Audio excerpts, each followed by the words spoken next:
नमस्कार। दो राज्यों के चुनावी विश्लेषण के साथ स्वागत है। दो राज्यों में बड़ा उलटफेर होने जा रहा है क्योंकि दो राज्यों को लेकर जो ओपिनियन पोल है उस हिसाब से काफी खलबली देखने को मिल सकती है। तो नागालैंड की 60 विधानसभा सीटों का क्या ओपिनियन पोल बन सकता है, इसको लेकर क्या महत्वपूर्ण आंकड़ा है, क्योंकि जिस प्रकार से महागठबंधन यहां बने हैं उस हिसाब से नागालैंड में किसकी बन सकती है सरकार। इसके आंकड़ों पे बात की जाए तो 2023 के लिए जो उम्मीदवार और गठबंधन बना है, देखिए यहां पर अगर बात की जाए तो एनडीए गठबंधन में जो है एनडीपी पार्टी है और भारतीय जनता पार्टी है।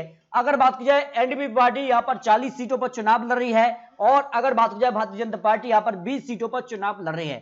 अगर बात की जाए तो नागा पीपल्स फ्रंट जो है सबसे बड़ी पार्टी बनी थी 2018 चुनाव में, लेकिन इस बार यहां पर 22 सीटों पर वो चुनाव लड़ रहे हैं। इससे पहले जो विधानसभा चुनाव था उनको 26 सीटें जीत मिली थी, लेकिन इस बार 22 सीटों पर ही चुनाव लड़ रहे हैं। जबकि यूनाइटेड प्रोसेस अलायंस की अगर बात की जाए, जिसमें अगर बात की जाए तो इंडियन नेशनल कांग्रेस है, तो यहां पर कांग्रेस केवल 23 सीटों पर चुनाव लड़ रही है। इसके अलावा यहां पर 7 दलों का एक महागठबंधन ही बना है, जिसमें अगर बात की जाए तो 15 सीटों पर यहां पर एलजेपी पार्टी चुनाव लड़ रही है और यहां पर एनपीपी पार्टी यहां पर 12 सीटों पर चुनाव लड़ रही है। यहां पर बात की जाए एनसीपी जो है 12 सीटों पर चुनाव लड़ रही है। 9 सीटों पर यहां पर आरपी और यहां पर आईएन जो पार्टी है वो यहां पर चुनावी मैदान में। इस तरह से 7 यहां पर जो है दलों का एक महागठबंधन नागालैंड को लेकर बना है। लेकिन नागालैंड की 60 सीटों में से 31 सीटों पर बहुमत मिलता है, वो किसके पक्ष में जा सकता है, क्योंकि 2018 में एनपीएफ पार्टी 26 सीटों पर जीती थी, लेकिन इस बार 22 सीटों पर भी चुनाव लड़ रहे हैं।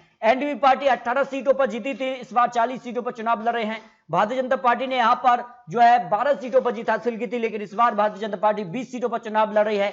एनपीपी पार्टी को 2 सीटें मिली थी और यहां पर जेडीयू जो है 1 सीट पर जीती थी। इस तरह से अगर बात की जाए ओपिनियन पोल के हिसाब से यहां का क्या माहौल बन सकता है, 2019 में भी यहां पर एनडीपी पार्टी ने यहां पर जीत हासिल की थी। तो बात की जाए यहां पर नागालैंड की 2 सीटों की जो कि केफार से आती है, इस पर एनपीएफ पार्टी को 1 सीट यूपीए के पक्ष में जा सकती है। कोहिमा की 6 सीटों की बात की जाए तो यहां पर एनपीएफ पार्टी को 2 सीटें मिल सकती हैं, 1 सीट यूपीए और 3 सीट एनडीए के पक्ष में जा सकती हैं।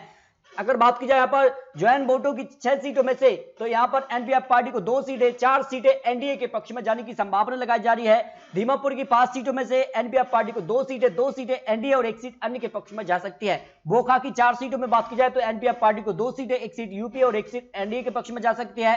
तफेनसांग की 9 सीटों में से बीजेपी को यहाँ पर यानी एनडीए गठबंधन को 3 सीटें, 1 सीट अन्य सीट के पक्ष में, यूपीए को 1 सीट और एनपीएफ पार्टी को 4 सीटें जा सकती हैं। एनपीपी पार्टी को यहां पर जो है पोरन से 2 सीटों में से दोनों सीटों पर जीत की संभावना दिखाई दे रही है। मोको कचमांग की 10 सीटों में से एनपीएफ पार्टी को 5 सीटें, 1 सीट यूपीए और 3 सीटें एनडीए और 1 सीट अन्य के पक्ष में जा सकती है। मोन की 9 सीटों में से एनपीएफ पार्टी को यहां पर 5 सीटें और यहां पर यूपीए के पक्ष में 1 सीट और 3 सीटें एनडीए के पक्ष में जा सकती हैं। इस तरह से यहां पर लोंगलैंग की 2 सीटों की बात की जाए तो दोनों सीटों पर यूपीए पर एनडीए के पक्ष में जाने की संभावना यहां पर हो सकती है।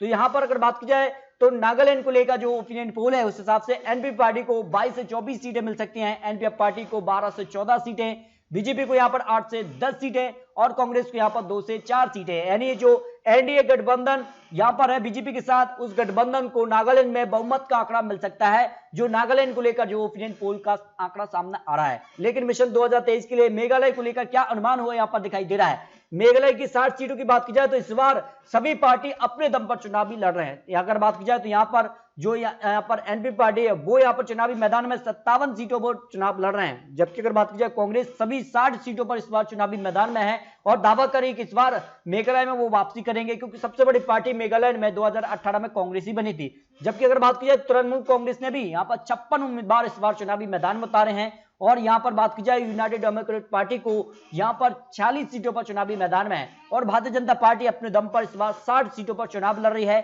और अन्य की बात की जाए तो अन्य भी यहां पर कुछ यहां पर सीटों पर चुनाव लड़ रहे हैं। इस तरह से मेघालय का लेकर जो ओपिनियन पोल है उस हिसाब से क्या कुछ आंकड़ा बन सकता है मेघालय को लेकर। क्या टीएमसी यहां पर जो दावा करे इस बार कि मेघालय में वो कुछ बड़ा करने वाले, तो क्या कुछ आंकड़ा बन सकता है मेघालय को लेकर इस बार का ओपिनियन पोल के हिसाब से क्या कुछ आंकड़ा बन सकता है। मेघालय की अगर बात की जाए बीजेपी ने 2 सीटों पर जीत हासिल की थी 2018 में, कांग्रेस ने 21 सीटें, एनसीपी ने 1 सीट और 1 सीट यहां पर अन्य के पक्ष में गई थी और यहां पर एनपीपी पार्टी को यहां पर 19 सीटों पर जीत मिली 2018 चुनाव के दौरान। तो इस तरह से अगर बात की जाए लोकसभा की 2 सीटें आती हैं, 1 सीट कांग्रेस और 1 सीट एनपीपी के पक्ष में रही थी 19 लोकसभा चुनाव के जो नतीजे रहे थे। लेकिन इस बार के क्या आंकड़े बन सकते हैं, मेघालय को लेकर जो अनुमान है उस हिसाब से मेघालय कर जो है बड़ा उलटफेर हो सकता है। मेघालय में अगला विधानसभा चुनाव कौन जीत सकता है, इस पर कांग्रेस पर 44% चांस दिखाई दे रहे हैं, एनपी पार्टी को 22%, कांग्रेस को यहां पर इसलिए आंकड़ा बढ़ रहा है क्योंकि अब अलग अलग चुनावी मैदान में है। यहां पर गठबंधन जो है बीजेपी का अलग हो चुका है, और अन्य की बात की जाए तो अन्य भी यहां पर 28% चांस दिखाई दे रहे हैं। इस तरह से ओपिनियन पोल के हिसाब से भी यहां पर जो आंकड़ा बन रहा है उसमें कांग्रेस को यहां पर बहुमत का आंकड़ा मिल सकता है। एनपी पार्टी को 18 सीट, बीजेपी यहां पर 10 से ज्यादा सीटें बीजेपी निकाल सकती है। यूडीएफ को 1 सीट पर जीत की संभावना। इसके अलावा टीएमसी काफी महत्वपूर्ण हो जाती है। टीएमसी को फिलहाल यहां पर बात की जाए तो कुछ सीटें मिल सकती है, 0 से 5 सीट तक यहां पर पहुंच सकता है, जो कि यहां पर कांग्रेस की सीटें कम हो सकती हैं। ऐसे में ओपिनियन पोल के हिसाब से कांग्रेस सबसे बड़ी पार्टी बन सकती है, लेकिन टीएमसी का यहां पर काफी महत्वपूर्ण हो जाता है कि टीएमसी का जो वोट शेयर है जो कांग्रेस का क्या काटेगी या पर नहीं, ये काफी महत्वपूर्ण हो जाता है। इस तरह से अगर बात की जाए 3 राज्यों को लेकर कुछ महत्वपूर्ण आंकड़े हैं, लेकिन आपको क्या लगता है त्रिपुरा, मेघालय और नागालैंड में किसकी बनेगी सरकार? 2 मार्च को यहां पर नतीजे सामने आ जाएंगे।